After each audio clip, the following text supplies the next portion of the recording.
In our last episode, we discussed African Union, how power is structured within the AU. Today, we shift our focus slightly, but within the same ecosystem.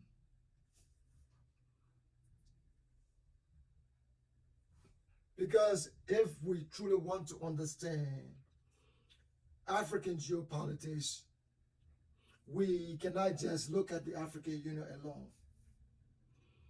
We have to understand, or you have to understand, the regional blocs that actually drive policies, manage crises, and shape the continent's future from the ground up. So, in this episode of When the Dust Settles, we are breaking down what the intergovernmental authority on development is. That is Igad. How it compares to East African Community, that is EAC. And ultimately, which regional bloc in Africa is the most powerful today. We'll also look at population size, influence, and real world impact, because numbers alone don't tell the full story. Let's begin by asking the question, what is Igad? The Intergovernmental Authority on Development, or Igad, is a regional organization based in East Africa. You know, Igad is based in East Africa. Its members countries, it includes countries like Djibouti, Ethiopia, Kenya, Somalia, South Sudan, Sudan, and Uganda. These are all members of Igad, that is Intergovernmental Authority on Development.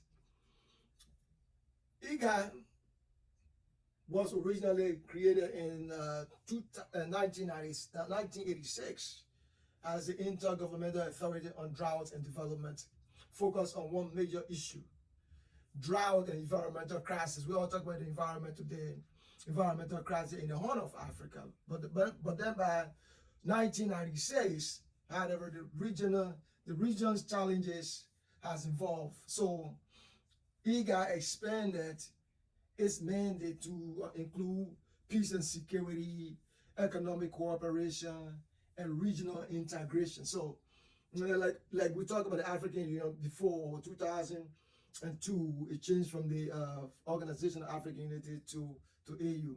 So today, Igad plays a crucial role in conflict mediation and crisis response. And when you talk about Somalia and South Sudan. So let's look at Igad versus EAC. What's the difference? Now, this is where things get interesting. A lot of people confuse Igad with the East African Community, or EAC, but they are fundamentally different. The two organizations, their two regional blocs, are fundamentally different. For the East African Community, the East African Community is primarily focused on economic bloc. EAC is an economic bloc. It focuses on trade integration, free movement of people within EAC, custom union, and eventually a political federation.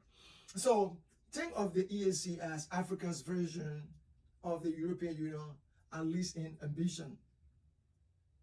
But meanwhile, Igad is focused on conflict resolution, regional stability, drought and climate resilience. So, yes, the simplest way to understand it: Igad manages crisis. EAC builds economies. And interestingly, some countries like Kenya, Uganda, South Sudan belong to both Igad and EAC. They belong to both Igad and EAC. Igad most important project today. What do you think is Igad's most important project today. So what is Igad actually doing right now? What are some of the things that Igad is doing? First, peace mediation. You talk about Somalia, you talk about Sudan, you talk about South Sudan. Igad has been deeply involved in negotiation in South Sudan and continue to play a role in crisis in Somalia and Sudan. Second, climate and drought response. This includes early warning systems, food security programs, water and land management. So these are the core functions. These are the core things that Igad is doing. And thirdly, migration and refugee coordination. So these are things that Igad is doing. The Horn of Africa has one of the largest displaced population in the world, and Igad plays a role in coordinating regional response. And finally, security cooperation, including counterterrorism and anti-piracy efforts. So when you talk about the Horn of Somalia, the Horn of Africa, like Somalia, there are a lot of piracy that go on in place. So Igad play a very important role in that area. Now let's talk about Africa's 4 major powerful blocs. Okay, when we talk about the African Union, we talk about the 4 major powerful blocs, African Union. Now, Igad is one of the several regional blocs shaping Africa's future. The four major ones are, as we already said, Intergovernmental Authority on Development, Igad. We get East African Community, EAC. We get the Economic Community of West African States, that's Ecowas. We got Southern African Development Community, SADC. Each of these blocs represent different kinds of power. Each of the blocs represent different types of power. But before we can go into what the different type of power they have, let's look at the population and the scale. Now, let's talk numbers because scale matters. Ecowas, the population of Ecowas, that is the Economic Community of West African States, is about 450 million. That makes it the largest bloc within Africa, regional bloc within Africa. Then you get the SADC. They are about about 360 million people. The Igad is about EAC is about 330, Igad is about 270 million people. Right now, you can see that the Economic Community of West Africa has the largest population, giving it the significant geographic weight. Which bloc is most powerful today? People, anytime you have regional blocs, people want to know who's the most powerful bloc, and which bloc is the most powerful bloc within the AU structure. The answer depends on what you mean by powerful, right? Ecowas, political and military strength. The Economic Community of West African State, Ecowas, stand out for its ability to act. Ecowas has deployed military force. It has enforced sanctions. It has taken strong positions against coup. From intervention in Liberia and Sierra Leone to recent pressure on Niger, Ecowas has shown the willingness to use hard power, right? Ecowas is one of the African Union, African AU regional bloc guys showing a willingness to use hard power. And we talk about Somalia, we talk about Liberia, Sierra Leone, and even Gambia, where Ecowas intervened. But the SADC, economic and resource power. The Southern African Development Community is the most industrialized and resource-rich bloc, with South Africa as the major economic engine in Africa. Sadc has strong industrial base, vast minerals resources, and a significant regional influence. Then we'll talk about EAC, it is a rising economic power in Africa. Why? That's the East African community is arguably the fastest growing bloc. It has a functioning customs union, a common market, and ambitions for deeper integration. So with countries like Kenya, Tanzania, and the Democratic Republic of the Congo, the economic future of EAC is significant.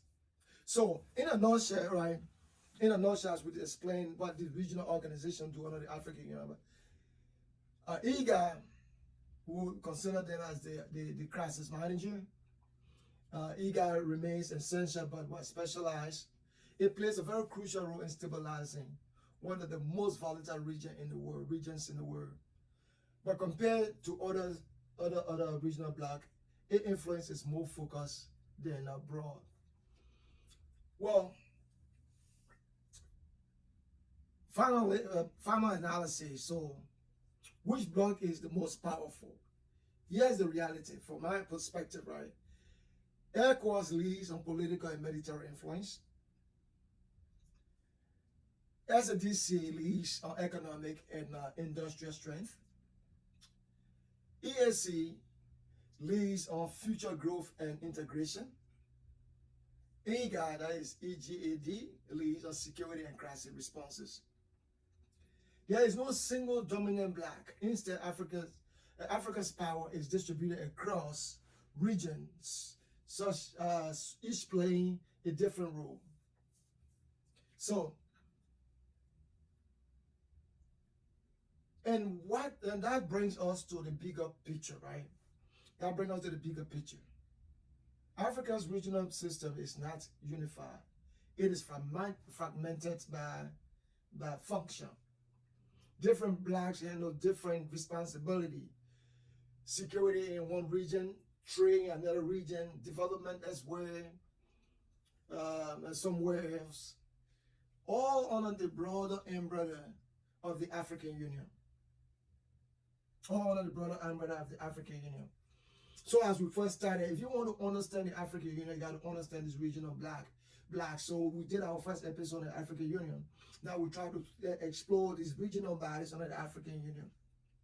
So the real question going forward is this: can these regional blocs work together effectively enough to drive true continental integration, or will fragmentation continue to limit Africa's global influence?